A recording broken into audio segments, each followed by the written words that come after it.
Hey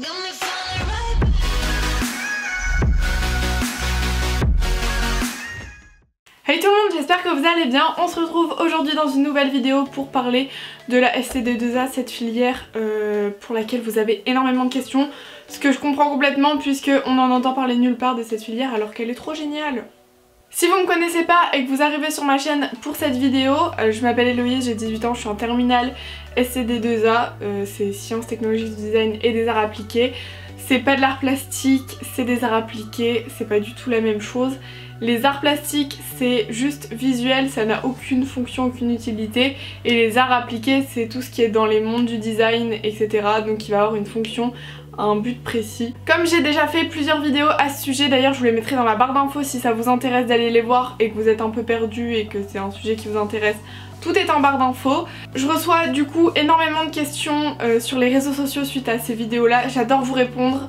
Mais comme il y a beaucoup de questions qui se répètent et que en ce moment c'est un peu les choix d'orientation pour tout le monde, je me suis dit que j'allais répondre à toutes ces questions là dans une vidéo. Comme ça tout le monde y a accès et puis c'est plus facile de s'exprimer à l'oral en vidéo que répondre par message. Du coup voilà. Vous m'avez posé toutes vos questions sur Instagram, donc si vous ne me suivez pas encore sur les réseaux sociaux, c'est le moment de le faire, puisque je réponds quotidiennement à des questions, même sur cette filière là sur les réseaux. Il n'y a aucun problème là-dessus, donc n'hésitez pas à m'ajouter si vous avez d'autres questions, ou même dans les commentaires, voilà, j'adore parler de cette filière. Juste avant de commencer, je voulais vous montrer ma combi, genre elle est trop canon, je suis carrément trop fan, voilà. En gros elle se ferme jusqu'en haut, bon là je peux pas avec mes cheveux et tout. C'est One Piece qui me l'a envoyé, je suis pas payée pour vous en parler, je suis pas payée si je fais des ventes, rien du tout. Juste ils me l'ont envoyé et je suis trop contente parce que ça fait mais je crois 4 ans que j'en veux une. Après c'est sûr que c'est un coût, donc ben j'avais jamais sauté le pas, même si des fois il y a des offres qui valent carrément le coup. Si vous avez envie de sauter le pas, j'ai un code promo qui vous offre moins 20%. Je touche rien si vous l'utilisez ou pas, je vous le mets ici, c'est Héloïse20. Moi j'en suis carrément trop fan, elle est un peu trop grande. Je fais 1m70, j'ai pris une taille S. Et elle est trop grande en fait, je nage dedans mais tant pis j'ai pas envie de la renvoyer pour en avoir une autre. Même si j'aimerais bien en avoir d'autres et m'habiller un peu comme ça tous les jours. C'est si confortable, je vous jure, une vraie passion cette combinaison. Pour ceux et celles qui m'ont demandé, la qualité elle est ouf, franchement ouf. Et je dis pas ça parce que je l'ai reçue, après vu leur prix la qualité peut être ouf. Mais vraiment très très contente de cette petite combinaison. Juste une dernière chose avec la réforme du bac. On sait pas encore exactement, j'en ai parlé avec mes profs, on sait pas encore exactement comment va se dérouler cette filière. Dans le fond ça va être exactement la même chose mais ce sera juste pas la même forme, les épreuves et tout qui vont changer. Mais en globalité c'est la même chose. Si vous êtes en première à l'heure où cette vidéo sort ou en terminale vous allez faire pareil. Mais si vous êtes en seconde ça va un peu changer la forme mais le fond ce sera le même. Du coup, première question, le projet 75 heures se passe comment, quand et devant qui, enfin tout ce qui concerne ce sujet. En fait, tout notre projet d'art, on va le faire en 75 heures, ça se passe en cours avec nos profs. Moi j'ai 2 profs, je sais pas si c'est pareil dans tous les lycées. Le lundi et le vendredi, je suis en bac de 8h30 à 17h30. Ça me fait 2 très grosses journées, mais bon, on a de quoi faire vu qu'on est en bac. Et c'est durant ces 75 heures qu'on va dérouler tout notre projet de A à Z, on va tout faire en cours. On peut rien faire chez nous à part les recherches, les réflexions, etc. Toutes nos planches on les fait en cours, en fin d'heure elles sont rendues et on les récupère quand on revient et voilà, etc. Ça se passe comme ça, faut aussi les tamponner, etc. Mais bon ça c'est le détail. Du coup c'est avec nos profs que se passent les 75 heures, ils sont là quand même pour nous guider, pour nous aider. Durant les 75 heures on passe 2 € parce que le projet se déroule en 2 phases, phase 1 et phase 2. Donc on passe un oral de phase 1, un oral de phase 2. Et tout ça avec nos profs pour qu'ils notent nos planches, notre projet. Donc ça va ils vont faire une note coef 8 et après à la fin des 75 heures on va faire un dossier de synthèse en 10 pages. Il va être noté sur 5 points puis on va passer un oral qui va être noté sur 15 points, ça fera une note sur 20 mais ça avec un jury extérieur qu'on ne connaît pas, ça fera aussi un coef 8. Du coup on a 2 coef 8 qui feront un coef 16 sur cette épreuve là. Donc ça fait un peu de pression quand même sur cette épreuve là, autant il ne faut pas la foirer quoi. Mes parents ne veulent pas que je fasse STD2A, comment leur montrer que c'est vraiment ça que je veux faire? Alors la STD2A tu peux la prendre en enseignement d'exploration en seconde, donc c'est juste une seconde générale mais ce sera juste des enseignements d'exploration 6 heures par semaine, donc 2 fois 3 heures. Ça va rien changer, je pense que t'es mieux à du coup à faire la seconde comme ça, leur montrer de quoi t'es capable, montrer que t'aimes, etc. Et ils verront comme ça. Et si finalement tu te rends compte que c'est pas ça, bah c'est toujours une seconde générale, donc tu peux encore partir en générale. Avec cette filière, peut-on faire architecte? Alors, je pense que ça te ferme pas directement des portes. Après architecte, je pense que c'est recommandé de faire une S, ça existe plus la S, mais du coup c'est plus... bah je sais pas comment on dit du coup, mais une S. Mais si tu veux faire architecte d'intérieur ou décorateur d'intérieur, tu peux faire cette filière sans problème. Même si architecte je pense que tu peux, mais c'est quand même moins recommandé parce que t'auras pas les bases scientifiques et plus techniques et tout pour faire les calculs de je sais pas trop quoi. Est-ce que le passage de seconde CDD à première SC2A est dur? Alors honnêtement je saurais pas te dire vu que j'ai pas fait la seconde, mais oui CDD ça veut dire culture design, un truc comme ça, création culture design je crois. Moi j'ai pas fait la seconde, je suis arrivée directement en première. Et en n'ayant pas fait la seconde je m'en suis sortie, certes j'ai taffé mais je m'en suis sortie, donc je pense que si j'ai su le faire, à peu près tout le monde pourrait le faire. Tu penses faire quoi après ce bac? Alors, comment expliquer ça? En gros j'ai passé un concours, je suis prise à lycée fac à Lille pour faire chef de projet événementiel, je suis inscrite, donc ça c'est on va dire la branche qui se tend à moi. Sauf que j'ai un peu envie de me lancer des paris fous. Il y a des écoles pour lesquelles j'ai eu des réels coups de cœur à Paris, sachant que j'habite Lille pour ceux qui savent pas. Il y a eu, donc voilà, j'ai eu des réels coups de cœur sur des écoles à Paris, sauf que c'est des écoles extrêmement réputées.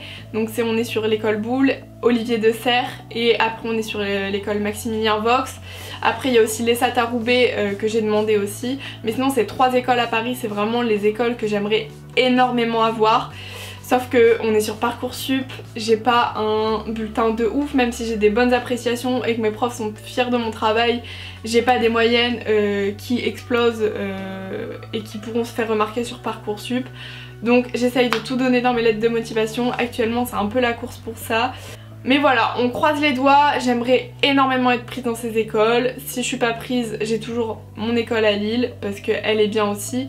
Mais en fait, pour vous expliquer, dans les écoles à Paris, j'aimerais bien faire un DNMAID événement pour pouvoir faire chef de projet événementiel. Mais en gros, si je fais chef de projet événementiel directement à lycée fac, je vais perdre tout le côté créatif de création de décors et de stand, parce que c'est un peu tout ça que je vais faire, le stand... Bah, un peu tout ce qui est événements éphémères et lieux éphémères, etc. Alors que si je vais dans les écoles à Paris, je vais travailler justement sur tout ce qui est créatif, etc. Et par la suite je pourrais faire un master, peut-être même à lycée fac en 2 ans pour pouvoir après du coup pendant ce master apprendre tout ce qui est organisation, etc. Ce que j'aurais appris si j'allais directement les 3 ans à lycée fac pour faire chef de projet événementiel.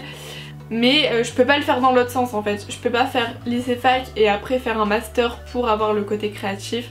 Je peux que faire d'abord un DNMAID d'événement pour avoir le côté créatif et après rajouter l'organisation. Voilà, parce qu'à lycée fac c'est un bachelor, etc. C'est assez compliqué, je sais pas si c'est très clair comment je l'ai expliqué. Mais du coup voilà, on croise les doigts pour Paris, je vais tout donner et puis on verra. Qui ne tente rien n'a rien. Au moins j'aurais essayé. Ensuite tu veux faire quoi comme métier plus tard? Du coup j'aimerais être chef de projet événementiel.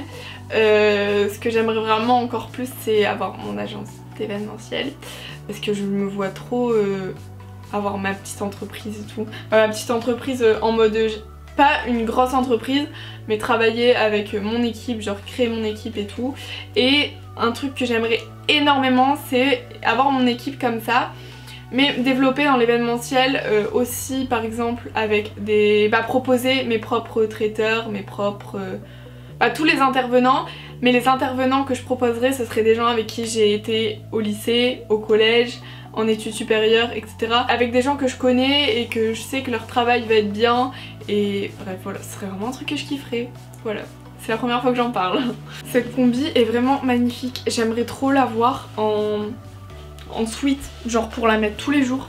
Parce que je vous jure, en comme ça, regardez, elle est canon. C'est ouf, mais c'est juste que elle est trop grande, genre... elle est trop grande quoi, ça me fait un Sarwell, mais en mode vraiment encore plus moche que le Sarwell quoi. Je suis en première ST2A et j'ai peur pour l'année prochaine, des conseils. Alors, Qu'est-ce que je pourrais te donner comme conseil? Sachant que bon, d'un lycée à l'autre c'est complètement différent, mais les seuls conseils que je puisse te donner c'est ne pas te reposer sur tes lauriers. Voilà. Pour être très franche avec vous, en première j'étais là en mode oh mon dieu, il y a beaucoup de travail, je ne m'en sors pas, comment je vais faire? Je suis arrivée en terminale, j'ai fait ah d'accord, en fait l'année dernière je ne faisais rien hein, clairement, c'était simple la première. Du coup voilà, oui tu vas pas t'ennuyer en terminale, mais si t'es motivé et que t'as envie d'y aller, voilà, juste crois en toi, fonce dans ton projet, faut rien lâcher, même si des fois ça va être compliqué, que tu vas pas beaucoup dormir. Vas-y, fonce, dis-toi que de toute façon c'est juste une étape, mais après non plus quand même, je tiens à le dire, pendant les périodes de bac ou même si c'est le rush et tout, faut pas oublier de prendre des moments pour toi, sortir avec tes potes et tout, sinon tu vas devenir complètement folle. Fonce dans ton projet, donne tout, surtout pour pas regretter en fait de pas l'avoir fait après, ce serait vraiment dommage. Comment ça se passe le bac? Différence avec la générale. La différence entre le bac STD2A et le bac général, c'est qu'en fait en bac général t'as que des matières générales. Ma pire phobie, franchement j'aurais jamais pu. Et en STD2A t'as moitié de cours généraux et moitié de cours artistiques et t'as énormément d'oraux. Je m'y attendais vraiment pas en rentrant, mais vous inquiétez pas, par contre sur tout le déroulé du bac je vous fais une vidéo complète, 2 vidéos complètes même. Il y aura un vlog où je vais vous emmener avec moi pendant tout le bac, où j'ai déjà commencé à vous emmener avec moi pendant tout le bac, et une vidéo complète à ce sujet de A à Z pour vraiment avoir un contenu complet parce que j'en ai pas trouvé quand j'en avais besoin sur YouTube. Du coup j'aimerais apporter ça à ceux qui en auront besoin. Du coup voilà. La plus grosse question qu'on me pose, faut-il vraiment savoir dessiner ou c'est juste un plus? Très honnêtement, je suis une brêle en dessin. Même si je me suis améliorée pendant mes 2 ans, je suis une brêle en dessin par rapport aux gens de ma classe. C'est forcément un plus de savoir dessiner, hein, voilà. Mais on peut s'en sortir sans, et puis on est toujours là pour apprendre. Moi franchement je savais rien dessiner en arrivant. J'ai appris au fur et à mesure parce que j'ai eu besoin d'apprendre à dessiner quand même un minimum, vu que sur tes planches tu fais quelques dessins quand même pour illustrer ta démarche, etc. T'es obligé de faire du dessin, tu peux pas juste écrire, sinon tes planches elles ont aucun intérêt. Franchement si moi je m'en sors en dessin, vous pourrez tous vous en sortir, hein, je vous le dis. L'organisation entre les planches et les devoirs à côté. Alors ouais, ça c'est assez compliqué. J'ai passé énormément de week-ends et de soirées à bosser mes planches, sachant que oui il y a toujours les enseignements généraux à côté qu'il faut pas oublier. Moi ce que j'essayais de faire c'était sur mes week-ends à peu près, le samedi matin je taffais à fond les enseignements généraux pour être tranquille après, quitte à faire un petit peu aussi le samedi après, et comme ça j'avais le reste de mon samedi et mon dimanche pour bosser mes planches. Ou alors j'essayais de faire tous mes enseignements généraux pendant mes heures de perm, vu que j'ai plusieurs heures de perm quand même par semaine. Je bossais ça la semaine et le week-end je pouvais me consacrer sur mes planches. Est-ce que tu utilisais la suite Adobe en seconde? Alors j'ai pas fait la seconde, mais en seconde je pense que personne n'utilisait la suite Adobe. Déjà en première on l'utilisait pas, ou il y en a qui l'utilisaient un petit peu, mais c'est vraiment en terminale où si t'as où t'as besoin de l'utiliser en terminale. Moi je l'ai acheté, après il y a beaucoup de monde qui l'a craqué. Voilà. Est-ce que la seconde avec l'enseignement d'exploration c'est pareil que la première STD2A? Ça c'est une question hyper importante. J'ai fait les portes ouvertes à mon lycée et c'est une question qui m'a été beaucoup demandée et je savais pas que c'était pas clair à ce sujet. D'ailleurs moi je pense que j'étais même pas au courant non plus. Mais j'ai pas fait la seconde, mais après ça j'en ai parlé avec beaucoup de gens de ma classe, donc je saurais répondre à cette question. En seconde en fait tu vas découvrir un petit peu toutes les techniques artistiques. Tu vas apprendre à utiliser l'aquarelle, les pro marqueurs, tu vas apprendre à dessiner, tu vas faire des expérimentations, tu vas jouer, faire des maquettes, tu vas un peu tout explorer, autant en art plastique qu'en art visuel, qu'en design, tu vas un peu toucher à tout. Et en première là tu vas commencer à faire le travail de planche, tu vas t'améliorer au fur et à mesure de la première, tu vas aller plus loin dans tes projets et après une fois que t'es en terminale c'est bon, ça y va, les planches, en veux-tu, en voici, en voilà, et c'est parti quoi. Tu aurais des conseils pour faire des planches correctement? Alors les planches et la manière de faire les planches c'est un peu selon chaque établissement, chaque lycée, chaque prof, etc. Moi je vois que déjà dans mon lycée on est divisé en 3 ateliers. D'un atelier à l'autre les profs ils nous demandent pas les mêmes choses sur nos planches et je suis allée faire d'autres portes ouvertes dans des autres établissements et ils mettent pas non plus les mêmes choses sur les planches. Donc grossièrement, ce que je pourrais te dire avant de te lancer sur une planche, c'est d'avoir toutes les infos que tu dois mettre dessus au brouillon. Soit faire un brouillon avant, grossièrement, hein, parce que sinon tu prends 3 ans, avec les infos que tu dois mettre, soit au moins avoir à côté toutes les infos que tu as besoin. La charge de travail. Bon alors on va en parler un petit peu, mais après c'est quelque chose que j'ai peur de dire parce que j'ai peur que ça en braque certains par rapport à cette filière. Mais vous braquez pas par rapport à la charge de travail, bah c'est dommage je trouve. Après moi j'ai travaillé énormément, c'est parce que j'avais envie aussi et que je kiffe ça. Y en a qui s'en sortent en travaillant beaucoup moins. Faut pas penser que vous allez venir dans cette filière et rien faire en travail personnel, parce que je pense que c'est une des filières où il y a le plus de travail personnel, même si toutes les filières ont du travail à faire, ça j'en doute pas. Mais c'est vraiment assez long dans le sens où ben il y a beaucoup de planches, il y a beaucoup de travaux de recherche, faut apprendre plein de trucs, faut chercher beaucoup de choses. Des choses qui sont pas pareilles dans d'autres filières. Et pour être transparente avec vous, en première, moi je travaillais correctement, donc je travaillais un peu le soir en rentrant, mais je bossais beaucoup le week-end, mais je croyais que je travaillais beaucoup. Et après je suis arrivée en terminale, ça n'a fait que en fait la charge de travail, tu rentres en première, elle commence à monter doucement et tu rentres en terminale et elle fait ça. C'est beaucoup plus important, mais j'ai réussi, donc je pense qu'on peut tous réussir. Et puis je me dis que j'ai tout donné et que je pourrais pas regretter de pas avoir tout donné une fois que j'aurai mon bac, parce que ce serait dommage quoi de pas tout donner et de regretter après. Pour vous donner une idée, pendant les périodes de bac, où j'avais bac le lundi et le vendredi, vous le verrez dans le vlog que je vais sortir, ça sert à rien que je le dise pas là honnêtement, je rentrais le soir à 19 h et je taffais jusque 1 h du matin à peu près. Le week-end aussi, je travaillais beaucoup, mais après franchement c'est parce que j'en avais envie et que j'ai voulu aller vraiment très très loin dans mon projet. J'aurais pu aller beaucoup moins loin, mais j'avais peur de le regretter et puis j'avais envie de le faire aussi. Du coup voilà, après je travaillais pas tous les jours jusqu'à 1 h, hein. Des fois je travaillais jusqu'à minuit ou 23 h 30, mais oui ça m'est arrivé plusieurs fois de me coucher à 1 h, peut-être même 1 h 30. Oups. Mais ouais voilà, du coup j'étais un peu claquée, on était tous claqués, mais bon. On s'en est sorti, je pense que si on s'en sort, vous pouvez vous en sortir. Du coup voilà, j'ai répondu à peu près toutes les questions. J'espère que ça vous aura aidé et que ça vous aura éclairé le sujet. Je sais pas si ça se dit. Si vous avez d'autres questions, n'hésitez pas dans les commentaires. Ce sera peut-être un peu plus simple que sur Instagram, parce que dans les commentaires comme ça les réponses sont publiques et ça peut aider tout le monde. Après si vous avez des questions plus personnelles, n'hésitez pas à venir sur Instagram. Sur Snapchat c'est très compliqué, mais sur Instagram n'hésitez pas, mes DM ils sont ouverts et je réponds facilement. Je mets même assez régulièrement le truc questions sur Instagram, comme ça vous pouvez me les poser et j'y réponds publiquement, comme ça je réponds aussi à tout le monde. Et voilà, j'ai même une story à la une SCD2A où je donne des astuces, j'avais fait une liste de matériel, etc.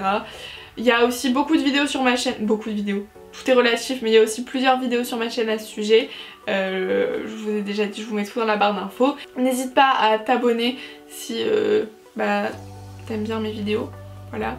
À activer la petite cloche pour être au courant des prochaines vidéos, surtout si la SCD2A ça t'intéresse, vu qu'il y en aura d'autres prochainement. Et puis voilà, mets un petit like, ouais j'aime bien les petits likes. Voilà. Bisous!